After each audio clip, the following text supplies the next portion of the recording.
শেখ হাসিনাকে ফাঁসিতে ঝুলিয়ে রায় কার্যকর করা হয়েছে। পৃথিবীর ইতিহাসে নিকৃষ্টতম খুনি রক্তপিপাসু ফ্যাসিস্ট হিসেবে শেখ হাসিনা পরিচিতি লাভ করেছে। আন্তর্জাতিক অপরাধ ট্রাইব্যুনালের রায়কে দ্রুত সময়ের মধ্যে কার্যকর করতে হবে।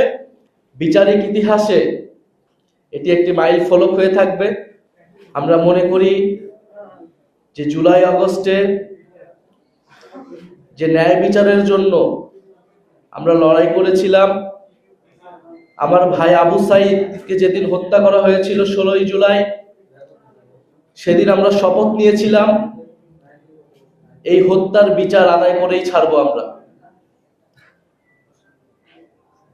জুলাই বিপ্লবের হাজারো শহীদ এবং কয়েক হাজার আহত যোদ্ধাদের উপর যে জুলুম করা হয়েছিল, সেই জুলুমের রায় আমরা আজকে পেয়েছি।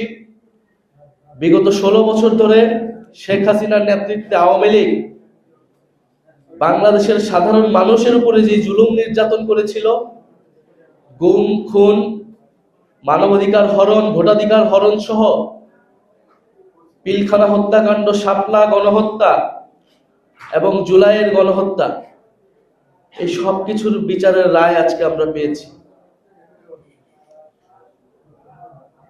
আমরা এই রায়কে স্বাগত জানাই এবং আমরা মনে করি বাংলাদেশের বিচারিক ইতিহাসে এটি একটি মাইল ফলক হয়ে থাকবে। তবে আমরা শুধু এই রায়েতেই সন্তুষ্ট নয়, আমরা সেদিনই সম্পূর্ণভাবে সন্তুষ্ট হব যেদিন এই রায় কার্যকর করা হবে।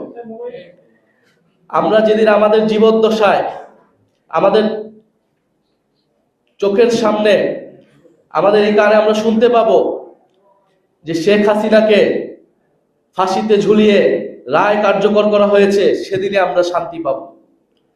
সেদিনই জুলাই বিপ্লবের শহীদদের আত্মা শান্তি পাবে, শহীদ পরিবার এবং আহত যোদ্ধারা শান্তি পাবে।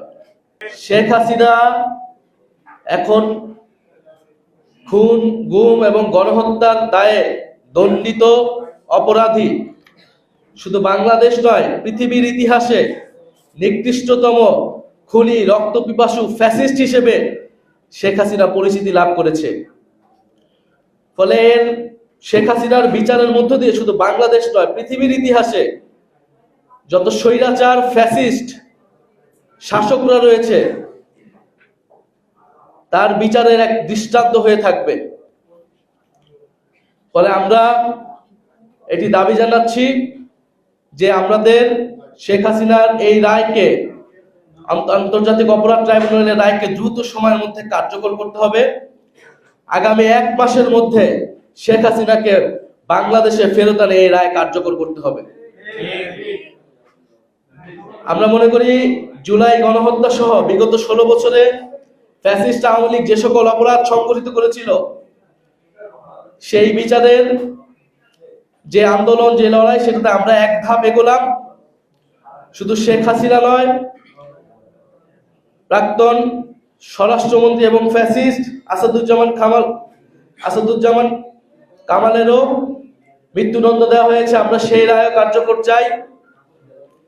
এছাড়া যে সকল আওয়ামী লীগ, ছাত্রলীগ, যুবলীগ এবং সকল ফ্যাসিস্ট এবং তাদের দোসর এবং যে সকল সরকারি কর্মকর্তারা অভিযুক্ত, তাদেরকে দ্রুত সময়ের মধ্যেই বিচার নিশ্চিত করতে হবে এবং এই যে বিচার প্রক্রিয়া শুরু হয়েছে, এটা অব্যাহত থাকতে হবে।